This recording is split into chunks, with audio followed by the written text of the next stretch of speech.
ఓం నమో వెంకటేశాయ. ఈ సంవత్సరం వైకుంఠ ఏకాదశి సందర్భంగా ఉత్తర ద్వార దర్శనం కోసం 10 రోజులు నిర్వహించడం జరుగుతుంది. ఇప్పటికే ఇది అన్ని మాధ్యమాల ద్వారా కూడా చెప్పడం జరిగింది. అయితే ఈసారి టికెట్ల ప్రక్రియ మాత్రం చాలా వరకు మార్చడం జరిగింది. దీని మీద పూర్తి స్థాయిలో అన్ని విభాగాలు కానీ ఎలక్ట్రానిక్ ప్రింట్ మీడియా కూడా తెలుసు. అందరు స్టేక్ హోల్డర్స్ కూడా డిస్కస్ చేసి చాలా పగడ్బందీగా ప్లాన్ అయితే చేయటం జరిగింది. దీంట్లో టెక్నాలజీని మ్యాక్సిమం ఉపయోగించుకొని రిస్క్ పారామీటర్స్ అని అనలైజ్ చేసుకొని ఆఫ్లైన్ టికెట్ ద్వారా తిరుపతిలో ఇచ్చే విధానానికి పూర్తి స్థాయిలో స్వస్తి చెప్పి ఈ 10 రోజులు ఒక ఒక ఒక మోడల్ తయారు చేయటం జరిగింది.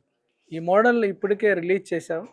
అది ఈరోజు న్యూస్ పేపర్స్ కూడా అన్ని న్యూస్ పేపర్లో కూడా క్యారీ చేయటం జరిగింది. దీనివలన చాలా రకాలైన ప్రయోజనాలు ఉన్నాయని చెప్పచ్చు.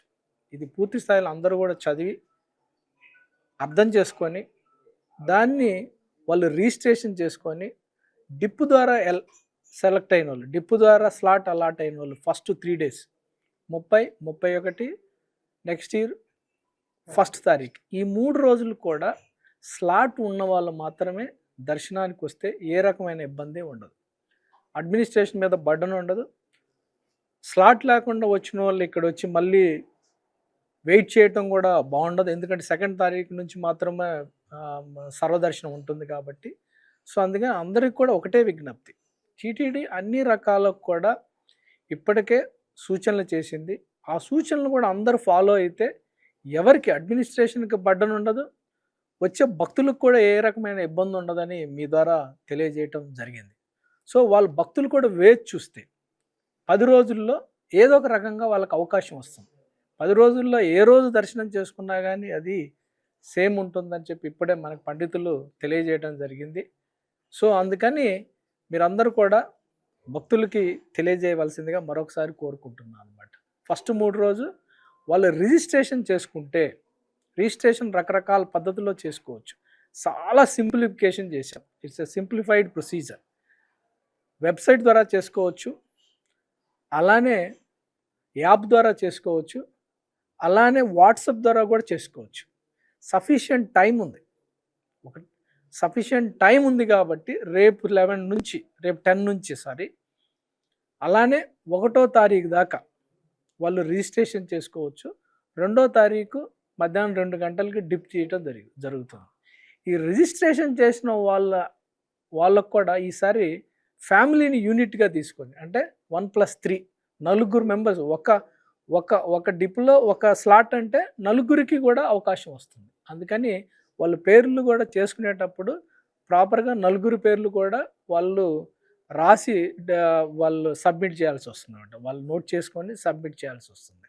సో అందుకని ఫ్యామిలీని ఒక యూనిట్గా తీసుకొని ఈ రకమైన పద్ధతుల్లో రిజిస్ట్రేషన్ చేసుకుంటే తర్వాత మనం తీసుకునే డిప్ ద్వారా వాళ్ళకి అవకాశం వస్తే ఫ్యామిలీ వచ్చే అవకాశం ఉంటుంది. ఇది ఒకటి.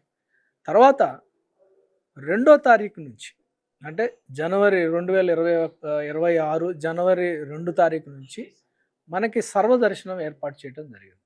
ఆ 7 రోజులు కూడా 8వ తారీఖు దాకా కూడా వాళ్ళు సర్వదర్శనంలో వచ్చి దర్శనం చేసుకోవచ్చు. ఈ 3 రోజులు రాకపోయినంత మాత్రాన డిసప్పాయింట్ కావాల్సిన పని లేదు. అలానే నెక్స్ట్ 7 రోజుల్లో కూడా సర్వదర్శనం ఉంటుంది.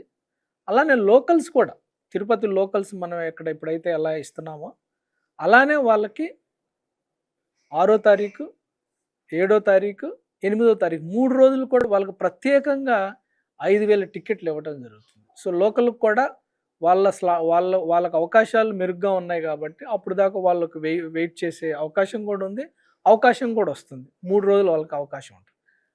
అలానే మనకి 2వ తారీఖు నుంచి 8వ తారీఖు దాకా ఎవ్రీడే 15,000 ఎస్ఈటీ టోకెన్స్ ఇష్యూ చేస్తాం. అవి ఆన్లైన్లో వాళ్ళు బుక్ చేసుకోవచ్చు.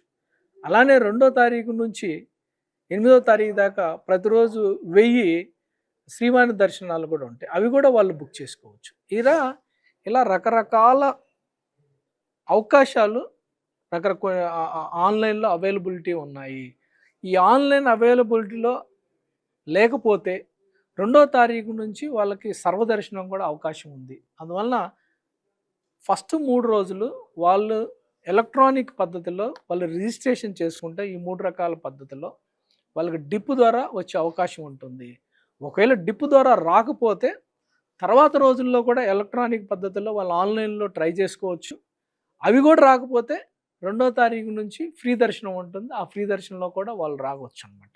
ఇలా చాలా పద్ధతుల్లో అన్ని ఫ్యాక్టర్స్ని కూడా కన్సిడర్ చేసి అందరికి కూడా అవకాశాలు కల్పిస్తూ ఈ రకమైన సిస్టాన్ని డిజైన్ చేయటం జరిగింది. ఈ రకమైన సిస్టంలో అందరూ కూడా వాళ్ళకు వచ్చిన అవకాశాల ప్రకారం స్లాట్ ప్రకారం ఫస్ట్ 3 రోజులు వస్తే చాలా బాగుంటుంది. ఒకవేళ రాకపోయినా డిసప్పాయింట్ కావాల్సిన పని లేదు.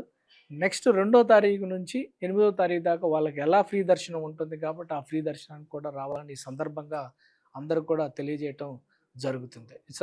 ఈసారి చాలా పకడ్బందీగా టెక్నాలజీని వాడాము. ఫాస్ట్ డేటాని కూడా అనలైజ్ చేసాము. ఏ రోజు ఎన్ని అవర్లు ఎన్ని చేయొచ్చు, ఎన్ని అవర్లు ఒక్కొక్క రోజు దర్శనానికి అవైలబిలిటీ ఉంటుందని కూడా చేయటం జరిగింది. అలానే సామాన్య భక్తులకి 90% టైం అలొకేట్ చేసేటప్పుడు ప్రివిలేజ్ దర్శనాలు అన్నీ కూడా రద్దు చేయటం జరిగింది. కేవలం విఐపి ఉన్నవాళ్ళు మాత్రమే ఆ రోజుల్లో రావాలని చెప్పడం జరిగింది 10 రోజులు కూడా. సో అన్ని ఫ్యాక్టర్స్ని కన్సిడర్ చేసి అందరికి కూడా అవకాశం కల్పించే విధంగా, అలానే సామాన్య భక్తులు మరింత అవకాశం కల్పించే విధంగా సిస్టాన్ని డిజైన్ చేయడం జరిగింది. దాన్ని అందరూ కూడా అర్థం చేసుకొని మీరు సామాన్య భక్తులు రీచ్ అయ్యేటట్టు కూడా చేస్తారని ఆశిస్తున్నాను. 10 రోజుల పాటు సుమారు ఎన్ని మంది భక్తులు దర్శనం కల్పించారు? ఈసారి లాస్ట్ ఇయర్ మనం చూస్తే 6,82,000 మంది దాకా చేసాం. బిఫోర్ దట్ చూస్తే 6,40,000 అరౌండ్ దాకా చేసినట్టున్నారు.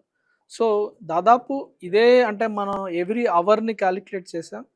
ఎవ్రీ టైం పెంచుకునే విధంగా టైం మేనేజ్మెంట్ సిస్టాన్ని కూడా ఇప్పటికే టెంపుల్ అడ్మినిస్ట్రేషన్ పూర్తి స్థాయిలో జారీ చేయడం జరిగింది డైరెక్షన్స్. దాని ప్రకారం టైం కంప్లైంట్స్ మనకున్న తెలుసు మీ అందరికీ, తిరుమల టెంపుల్లో మనకి టైమే ఇంపార్టెంట్. ఎప్పుడు కూడా టైం ఎగ్జాక్ట్గా కంప్లైంట్ చేయాలి. చాలా వరకు మనం చేస్తూనే ఉంటాము. కొన్నిసార్లు కొద్దిగా అటు ఇటుగా ఉన్నప్పుడు కొన్ని ఇబ్బందులు వస్తుంటాయి. సో ఈసారి కంప్లీట్గా టైం మేనేజ్మెంట్కి సంబంధించి పూర్తి స్థాయిలో డిస్కస్ చేసి ఏ కార్యక్రమం ఏ టైంలో చేయాలనేది టెంపుల్ అడ్మినిస్ట్రేషన్ ఆల్రెడీ ఒక బ్లూ ప్రింట్ తయారు చేసింది. దాని ప్రకారం టైం మేనేజ్మెంట్ పర్ఫెక్ట్గా చేస్తే దర్శన టైం మనకి ఎక్కువ పెరుగుతుంది. దర్శన టైం ఎక్కువ పెరుగుతున్నప్పుడు ఎక్కువ మంది భక్తులకి దర్శనం చేసుకునే అవకాశం ఉంటుంది. అందువల్ల దాదాపు 7 లక్షల మందికి కూడా ఖచ్చితంగా దర్శనం చేయించగలం. సో అదేవిధంగా ప్లానింగ్ కూడా ఉంటుంది. సో పూర్తిస్తే optimum utilisation of the time management అనేది మెయిన్ క్రైటీరియా కూడా మనం డిస్కస్ చేయడం జరిగింది. చరిత్ర సృష్టించినోడు ఇప్పుడు ఆ చరిత్రని తిరగరాయబోతున్నాడు. అబద్ధాల గోడల్ని బద్దలు కొట్టి నిజాలను రాగా మీ ముందుంచబోతున్నాడు. నిజమైన వార్తల కోసం వెంటనే డౌన్లోడ్ చేసుకోండి రా యాప్ని.